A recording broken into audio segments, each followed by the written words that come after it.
আসসালামু আলাইকুম প্রিয় মালয়েশিয়ান প্রবাসী ভাইরা, দেশ ও প্রবাস থেকে দূর ও কাছ থেকে যে যেখান থেকে আজকের ভিডিও দেখতেছেন সবাইকে জানাই আন্তরিক অভিনন্দন ও ভালোবাসা। প্রিয় মালয়েশিয়ান প্রবাসী ভাইরা, আপনারা জানেন বাংলাদেশ থেকে প্রধান উপদেষ্টা ডক্টর মোহাম্মদ ইউনূস বর্তমানে মালয়েশিয়াতে অবস্থান করতেছে এবং মালয়েশিয়া প্রধানমন্ত্রীর সাথে বিভিন্ন বিষয় নিয়ে আলোচনা চলছে। অলরেডি আজকেও আলোচনা হয়েছে। তো আজকে এই বিষয়ে আপনাদের সাথে কথা বলবো, কি কি বিষয় আলোচনা হয়েছে এবং আমাদের প্রবাসীদের জন্য কোন কোন বিষয় নিয়ে উত্থাপন করা হয়েছে। এই আজকের আলোচনা বিষয় অবশ্যই সম্পূর্ণ ভিডিওটা দেখবেন এবং প্রচুর পরিমাণে শেয়ার করবেন আপনার বন্ধু বান্ধবের সাথে। তো চলুন মূল কথায় চলুন। প্রিয় মালয়েশিয়ান প্রবাসী ভাইরা, আজকে মালয়েশিয়া সরকার ও বাংলাদেশের প্রধান উপদেষ্টা পর্যায়ের একটি বড় বৈঠক হয়েছে। এই বৈঠকে যেসব সিদ্ধান্তগুলো হয়েছে তা সরাসরি প্রবাসীদের জীবনের সাথে সম্পৃক্ত। আসুন বিস্তারিত আলোচনা করি।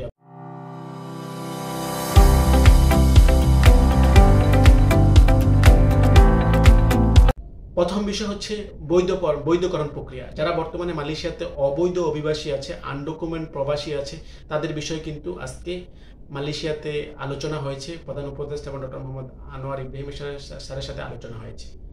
মালয়েশিয়া অবৈধ ওভারেজ থাকা বাংলাদেশি শ্রমিকদের বৈধকরণ সম্ভাবনা নিয়ে গভীর আলোচনা হয়েছে। মালয়েশিয়া সরকার শীঘ্রই একটি ওয়ার্কিং কমিটি গঠন করবে, যেখানে বাংলাদেশি দূতাবাসের প্রতিনিধিও থাকবে। প্রথমে যেসব সেক্টরে অগ্রাধিকার পাবে, নির্মাণ, কৃষি, সেবা খাতে শ্রমিকদেরকে অগ্রাধিকার দেওয়া হবে বৈধকরণ প্রক্রিয়া চালু হলে।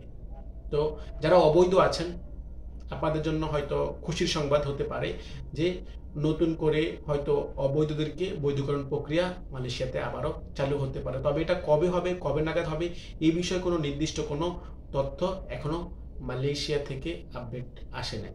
ওয়ার্ক পারমিট নবায়ন ও নিয়োগকর্তা পরিবর্তন। দীর্ঘ সময় ধরে থাকা প্রবাসীদের যাতে সহজে নিয়োগকর্তা পরিবর্তন করতে পারে, সেজন্য নতুন সিস্টেম চালু করা হবে আগামী মাস থেকে। পরীক্ষামূলকভাবে শুরু হবে এবং বাংলাদেশিদের জন্য আলাদা সাপোর্ট ডেস্ক থাকবে। এটা একটা ভালো। এবং নতুন শ্রমিক পাঠানোর ক্ষেত্রে বাংলাদেশ থেকে নতুন শ্রমিক পাঠানো হবে শুধুমাত্র সরকারি চ্যানেলের মাধ্যমে। দালাল মুক্ত ব্যবস্থায় খরচ নিয়ন্ত্রণ উভয় দেশের মন্ত্রণালয় যৌথ মনিটরিং টিম তৈরি করবে।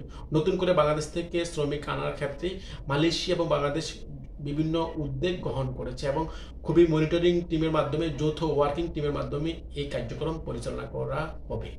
আটক শ্রমিক ও আইন শৃঙ্খলা বিষয়েও কিন্তু আজকে ডক্টর মোহাম্মদ ইউনূস ও মালয়েশিয়ার প্রধানমন্ত্রী আনোয়ার ইব্রাহিমের সাথে বিভিন্ন বিষয়ে আলোচনা হয়েছে। আটককৃত প্রবাসীদের জন্য দ্রুত দেশে ফেরত পাঠানোর জন্য যৌথ টাস্কফোর্স গঠন করা হবে। মালয়েশিয়া ইমিগ্রেশন বিভাগ প্রতি মাসে বাংলাদেশের হাই কমিশনের আটক তালিকা দিবে। বাংলাদেশে কতজন আটক হয়েছে প্রতি মাসে কিন্তু এটা আপডেট লিস্ট দিবে মালয়েশিয়া অবস্থিত বাংলাদেশ হাই কমিশনে। এটাও কিন্তু একটা ভালো সুসংবাদ। প্রবাসী কল্যাণ ডেস্ক কুয়ালালামপুরে আগামী নভেম্বর মাস থেকে শুরু হতে যাচ্ছে হেল্প ডেস্ক চালু হবে। সেখানে 24 ঘন্টায় মালয় ও বাংলা ভাষায় সেবা দেওয়া হবে বিভিন্ন শ্রেণীর প্রবাসীদেরকে। তো প্রিয় মালয়েশিয়ান প্রবাসী ভাইরা, সিদ্ধান্তগুলো যদি বাস্তবায়ন হয়, আজকে যে সিদ্ধান্তগুলো হয়েছে, যদি এই সিদ্ধান্তগুলো যদি বাস্তবায়ন হয়, তাহলে আমাদের প্রবাসীদের জীবনে অনেক বড় একটা পরিবর্তন আসবে। এটা আসলেই খুবই সুখবর এবং আমাদের প্রবাসীদের জন্য একটি গর্বের বিষয়। আর আপনারা জানেন যে মালয়েশিয়াতে বাংলাদেশ প্রধান উপদেষ্টা আসার পরে লাল গালিচার মাধ্যমে সংবর্ধনা দিয়েছে এবং বিভিন্ন সাংস্কৃতিক অনুষ্ঠানের মাধ্যমে কিন্তু আজকের দিন অতিবাহিত করেছে বাংলাদেশের প্রধান উপদেষ্টা মালয়েশিয়াতে। এবং আমরা আসলে প্রাউড ফিল করি যে মালয়েশিয়াতে অতীতেও কিন্তু আমাদের দেশ থেকে যত প্রধানমন্ত্রী এসেছিল, ওনারা লাল গালিচার মাধ্যমে কিন্তু অতিথিয়তা করেছে এবং সংবর্ধনা দিয়েছে, উষ্ণ সংবর্ধনা দিয়েছে। কালকেও কিন্তু আমরা দেখেছি আমাদের বাংলাদেশের প্রধান উপদেষ্টা ডক্টর মোহাম্মদ ইউনূসকে ওনারা কিন্তু খুব উষ্ণ ভালোবাসা এবং লাল গালিচার সংবর্ধনা দিয়েছে। এবং আপনারা দেখবেন যে কুয়ালালামপুর এবং পুত্কাজয়ার এরিয়াতে বিভিন্ন জায়গাতেই কিন্তু বাংলাদেশের পতাকা মিশ্রণে, মালয়েশিয়ার পতাকা মিশ্রণে কিন্তু বড় বড় ব্যানার পেস্টুন কিন্তু ওনারা সাজিয়েছে বাংলাদেশের প্রধান উপদেষ্টার কারণে। আসলে এটা কিন্তু আমাদের জন্য একটা গর্বের বিষয় এবং আমরা প্রাউড ফিল করি আমরা বাংলাদেশিরা যে আমাদের রাষ্ট্রপ্রধানরাও কিন্তু বিদেশের মাটিতে আসলে উষ্ণ ভালোবাসা, উষ্ণ সংবর্ধনা এবং লাল গালিচার সংবর্ধনা দেয়। এটা কিন্তু আমাদের জন্য খুবই একটা গর্বের এবং গুরুত্বপূর্ণ বিষয়। তো ওই হিসাব করে আমরা মনে করি ইনশাল্লাহ আমরা সামনের আগামী ভবিষ্যতে মালয়েশিয়ার শ্রমবাজার আরও বৃদ্ধি হবে এবং মালয়েশিয়ার শ্রমবাজার হবে বাংলাদেশের জন্য একটা সোর্স, মালয়েশিয়ার জন্য একটা সোর্স কাটে বাংলাদেশ।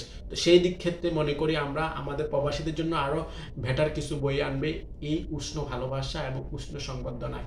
তো প্রিয় মালয়েশিয়ান প্রবাসী ভাইরা, ধৈর্য সহকারে সম্পূর্ণ ভিডিওটা দেখবেন এবং সম্পূর্ণ শেয়ার করবেন এবং ইনশাল্লাহ ধৈর্য অপেক্ষা করুন, হয়তো নতুন কোনো ভালো আপডেট, আরও গুরুত্বপূর্ণ আপডেট তথ্য আপনাদের কাছে শেয়ার করতে পারবো। এই পর্যন্ত প্রবাস খুঁটিনাটি ফেসবুক পেজ ও ইউটিউব চ্যানেলের সাথে থাকুন। আজকের মতো বিদায় নিচ্ছি, ভালো থাকবেন, সুস্থ থাকবেন, আবারও দেখা হবে নতুন কোনো আপডেট তথ্য ভিডিও নিয়ে।